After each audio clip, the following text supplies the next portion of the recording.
Aerospace engineering के बाद वही उसको ऐसे समझ में आया कि ये आधा अधूरा ही है, कि इससे तुमको क्या मिलेगा। मतलब ठीक है, पैसे तो मिल जाएंगे, बट वो क्या तुम वो वाली चीज़ पूरी लाइफ भर कर सकते हो क्या सेम। अब वो लाइफ भर यदि नहीं कर सकते हो मतलब तुम उब जाओगे, क्योंकि माया को तुम हटा नहीं सकते हो, क्योंकि वो माया बनी हुई इसलिए एंजॉय करने के लिए, उसको जीने के लिए। बट वो यदि कनेक्शन टूट जाएगा, जो कि अभी काफ़ी टूटा हुआ है, जो भी इंसान ईमानदारी से सवाल करता है, मतलब सत्यनिष्ठा के साथ कि हाँ अब मुझे इस चीज़ को जानना ही है, चाहे वो मैथमेटिक्स हो, चाहे वो कोई फिजिसिस्ट हो, चाहे कोई कैसा भी साइंटिस्ट हो, वो बोलेगा कि नहीं नहीं मुझे इस पूरे सत्य को जानना है, तो वो वही चीज़ पे पहुंचेगा फाइनली। तो इस सवाल के बारे में तो सोचोगे ना, बुद्ध को यही तो सवाल आई दो चार, लाइक ये बूढ़ा क्यों होता है, ये इंसान मरने के बाद क्या होता है, ये मृत्यु क्या होती है। अब आप सोच के देखो मृत्यु क्या होती है। ब्रह्म ज्ञान की प्राप्ति तो विराट कोहली की भी हो सकती है, वो बिना अपनी चित्त की मेमोरी को यूज़ करके एक शॉट खेल के दिखा दे। महाराज जी, आप कहाँ से आए हैं, क्यों यहाँ आए, पहले क्या करते थे, अब क्या है? जैसे ये सवाल पहले मुझसे कुछ पूछा था ना, कहाँ से आए हो, तो उसको बहुत सारे जवाब देता था। कभी बोलता था कैलाश से आया हूँ, कभी बोलता था मैं कुंड से आया हूँ, कभी बोलता था यहाँ से आया हूँ। बट फिर मुझे समझ में आया कि ये जो आप जो पूछ रहे हो उसके हिसाब से तो ये पूछ रहे हैं कि हाँ अभी इस शरीर का जन्म कहाँ से हुआ है। तो हाँ उसका वो तो हरियाणा में जन्म है मेरा, हरियाणा में झज्जर जो ज़िला है, तो स्कूलिंग वगैरह वहाँ से हुई। फिर उसके बाद पढ़ाई के लिए जैसे जेई वगैरह एग्ज़ाम की तैयारी की, तो तैयारी करने के बाद फिर मुंबई गए, आईटी मुंबई, एरोस्पेस इंजीनियरिंग के बाद वही उसको ऐसे समझ में आया कि ये आधा अधूरा ही है, कि इससे तुमको क्या मिलेगा। मतलब ठीक है, पैसे तो मिल जाएंगे, बट वो क्या तुम वो वाली चीज़ पूरी लाइफ भर कर सकते हो क्या सेम। अब वो लाइफ भर यदि नहीं कर सकते हो मतलब तुम उब जाओगे उस चीज़ से। तो मेरे को वैसा चाहिए था, लाइक पूरा जॉब, लाइक हाँ ऐसी चीज़ मुझे मिल जाए जो मैं करता रहूँ, बस मज़ा आता रहे, लाइफ चली जाए पूरी। और उसकी खोज में तुम निकलते गए, फिर जैसे मीनिंग ऑफ लाइफ तुम ढूंढते रहते हो, यार ये लाइफ का मतलब क्या है, मुझे क्या करना चाहिए, आगे बढ़ते जाते हो, आगे बढ़ते जाते हो। उसमें बहुत सारे ऐसे रास्ते आए, बहुत सारी चीज़ें हुई बीच बीच में, यहाँ वहाँ मोड़ आए बहुत सारे, धीरे धीरे आके फिर तुमको वही फाइनली वही तुम वैसे ही देखते हो कि जो होना होता है वो वैसे ही होता है। तो वैसे ही हुआ, सत्य तक पहुंचा मैं जैसे भी पहुंचा, लड़खड़ा के भटक भटक के। फिर उसके बाद अभी तो जैसे फिर उसको समझ में आया कि अभी जो भारत का जितना भी ये वैदिक जो ज्ञान बोलते हैं या पुराना जो संस्कृति ज्ञान बोलते हैं, वो सारा का सारा उसी के ऊपर डिपेंडेंट है। मतलब अपने जितने भी हैं ये नाट्य शास्त्र या जो भी बनाए गए हैं, वो सब आध्यात्म को केंद्र बिंदु लेके बनाए गए हैं। सब राग जो डिज़ाइन हुए हैं, म्यूज़िक से लेके परफॉर्मेंस लेके, फिर रहन सहन से लेके, फिर जो परिवार का जो विधि है, शादी का विधि है, संस्कार जो होते हैं बच्चों के सारे ये उस चीज़ को केंद्र बिंदु लेके डिज़ाइन किए गए हैं। पूरा सिस्टम पूरा जो जैसे आश्रम की व्यवस्था थी पहले कि हाँ ब्रह्मचर्य आश्रम होगा, गृहस्थ आश्रम होगा, तो वो पूरा वैसे ही उन्होंने बनाया है कि अब इस माया में तुम कैसे डिज़ाइन करो कि वो आध्यात्म वाला जो कनेक्शन है वो बना रहे, कि लोग खो ना जाए ज़्यादा, क्योंकि माया को तुम हटा नहीं सकते हो, क्योंकि वो माया बनी हुई इसलिए एंजॉय करने के लिए, उसको जीने के लिए। बट वो यदि कनेक्शन टूट जाएगा, जो कि अभी काफ़ी टूटा हुआ है, अभी लोगों को वही लगता है कि ये सब अलग अलग है, अलग अलग नहीं है, वही की चीज़ है वो। ऐसी कौन क्या कैसा अध्यात्म है और कैसी कौन सी चीज़ें जिसने आपको ट्रिगर किया अध्यात्म स्पिरिचुअलिटी को? ऐसा तो कुछ नहीं है ना जिसने ट्रिगर किया स्पेसिफिकली, लाइक अलग अलग थे चीज़ें जो अलग अलग मोमेंट के लिए ट्रिगर करते गए। अध्यात्म में जाना है, क्या हुआ ऐसा? मतलब आध्यात्म आप किसको बोल रहे हो? उसके ऊपर है ना जवाब। अब यदि तुम वैसे देखो तो किसी चीज़ सवाल के बारे में सोचना, बैठ के चिंतन करना, वो भी आध्यात्म ही है। चाहे मैंने कुछ भी पढ़ा हो या नहीं पढ़ा हो, शंकराचार्य को पढ़ा नहीं हो, विवेकानंद को पढ़ा नहीं पढ़ा हो, यदि मैं अपने में ही बैठ के सोच रहा हूँ, बैठ के जैसे रमना महर्षि थे, उनके दिमाग में एक दिन ये ख्याल आया कि ये मौत क्या होती है। तो बैठ के उस मौत को देखने लगे यार कि अच्छा ये है क्या ये, तो उनको ज्ञान की प्राप्ति हो गई। अब आप क्या बोलोगे, क्या ट्रिगर था उसका, वो क्या जरूरी थी? कुछ जरूरी नहीं थी, क्योंकि वो करने वाला तो अब वो आध्यात्म से रिलेटेड थे क्या नहीं थे, नहीं उन्होंने तो ऐसा कोई वो साधना नहीं की, कुछ संन्यास नहीं लिया, कुछ नहीं किया।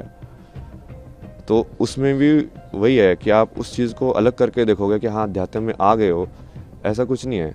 जो भी इंसान ईमानदारी से सवाल करता है, मतलब सत्यनिष्ठा के साथ कि हाँ अब मुझे इस चीज़ को जानना ही है, चाहे वो मैथमेटिक्स हो, चाहे वो कोई फिजिसिस्ट हो, चाहे कोई कैसा भी साइंटिस्ट हो, वो बोलेगा कि नहीं मुझे इस पूरे सत्य को जानना है, तो वो वही चीज़ में पहुँचेगा फाइनली।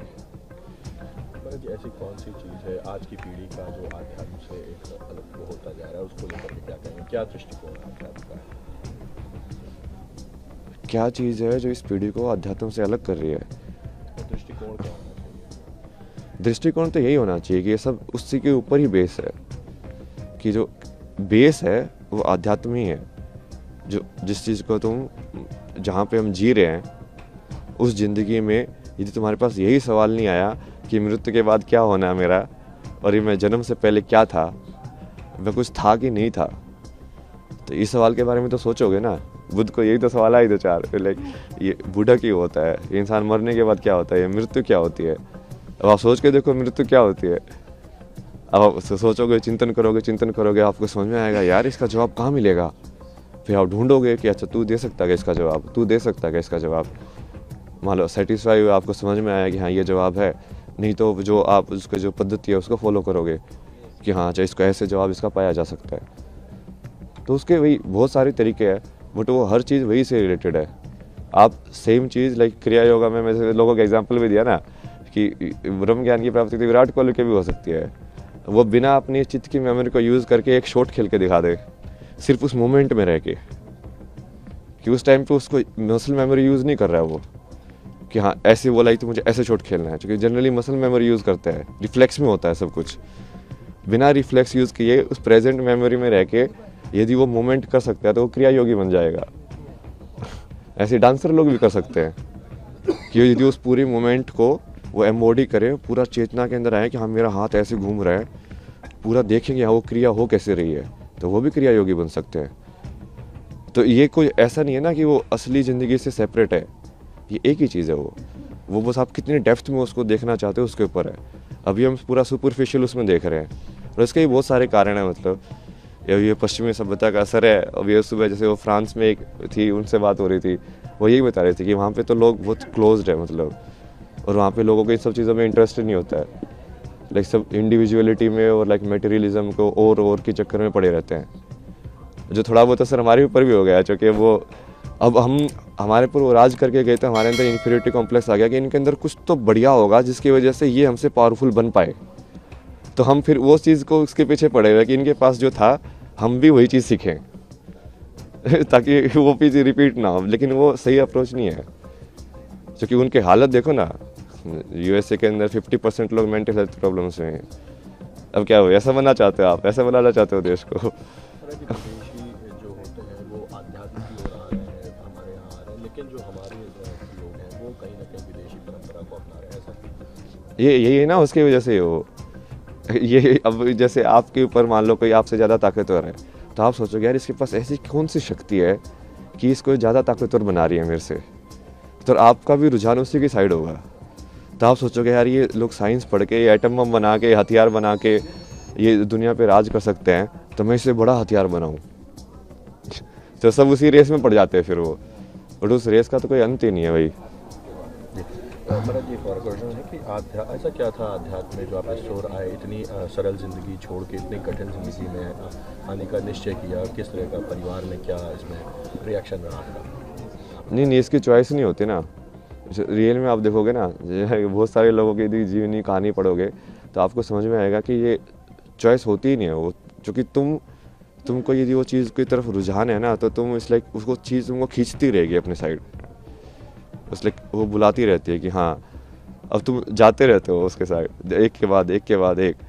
तुम चाहोगे कि नहीं मैं फिर से लाइक इस चीज़ में जाऊँ मेन स्ट्रीम में, बट वो होगा ही नहीं, तुम खुशी नहीं रहोगे। अब तुमको हमेशा ऐसे लगता रहेगा यार नहीं यार ये मेरे लिए नहीं बना है, ये मेरे लिए नहीं बना है, तुमको कुछ और करना है, तुमको कुछ और करना है। किस तरह की जॉब क्या जॉब थी? जॉब तो बहुत सारी अलग अलग टाइप की किया मैंने। लाइक अभी जो लास्ट जॉब थी वो तो इसमें थी UI UX के अंदर, ये ऐप्स वगैरह डिज़ाइन करना, वेबसाइट डिज़ाइन करना, इसका फ्लो वगैरह डिज़ाइन करना।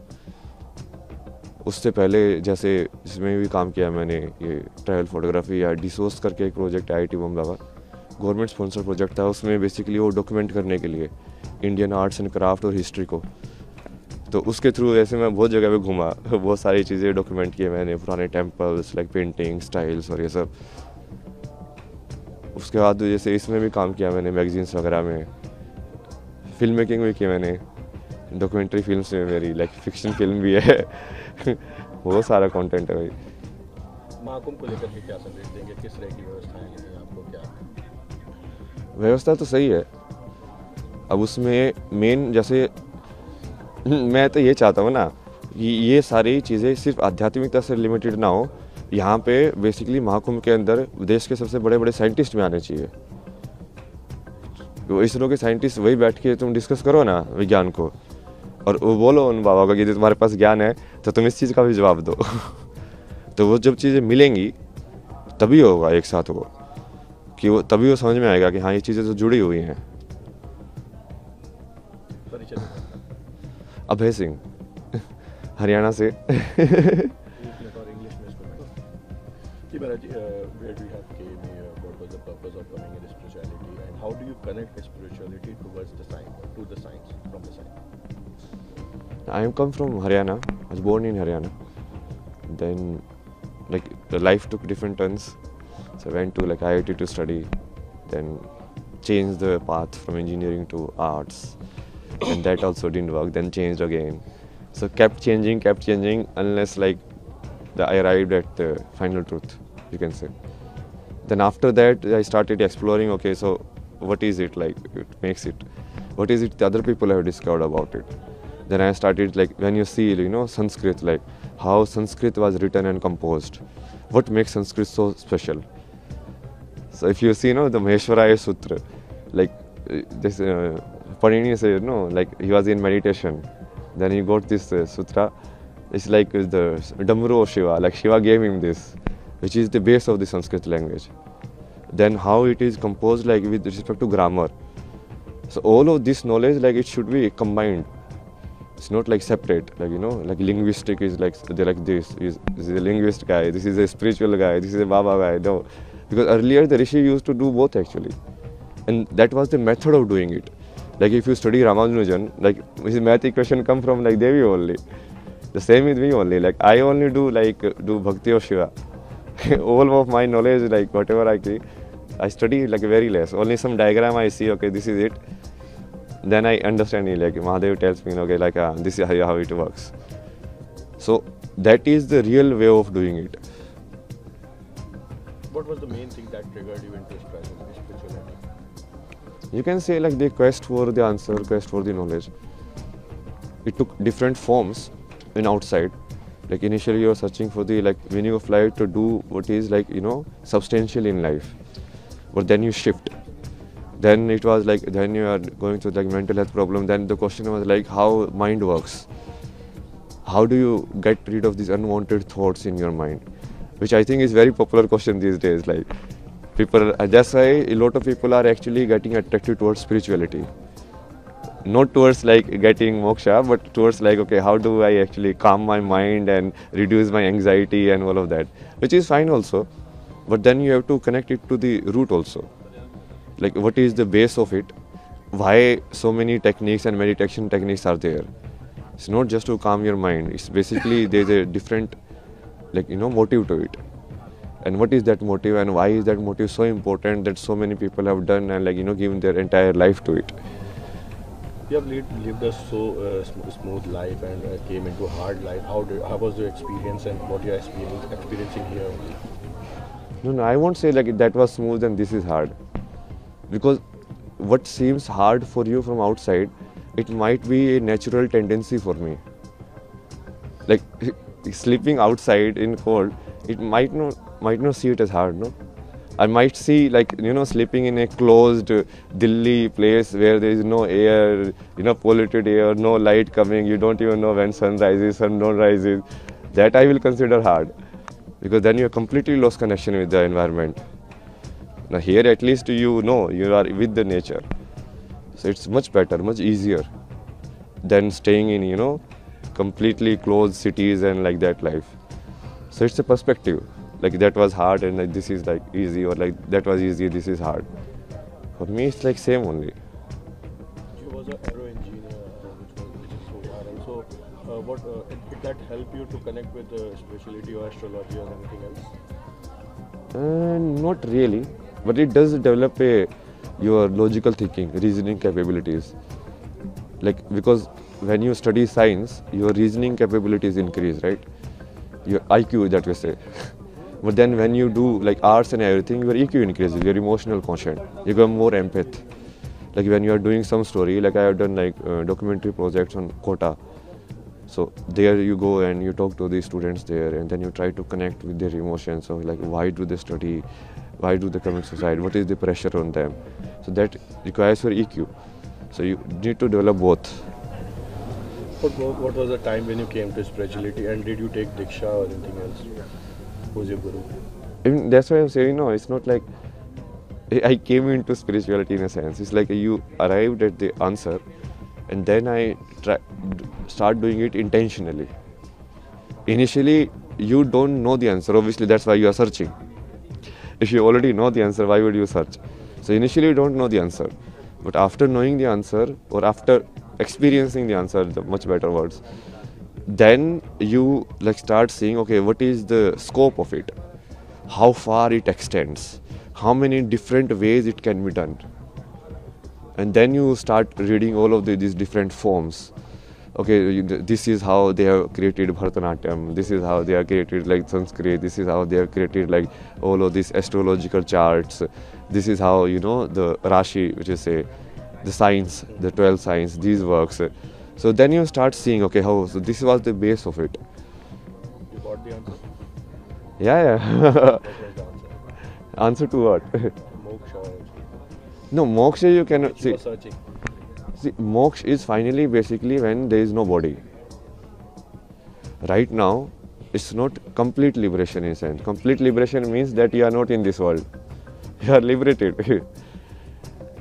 Right? So you won't take birth only. If you don't have any karmic attachment to the world, then you will just go back. So that will happen in the end, like complete moksha that you are saying, complete mukti.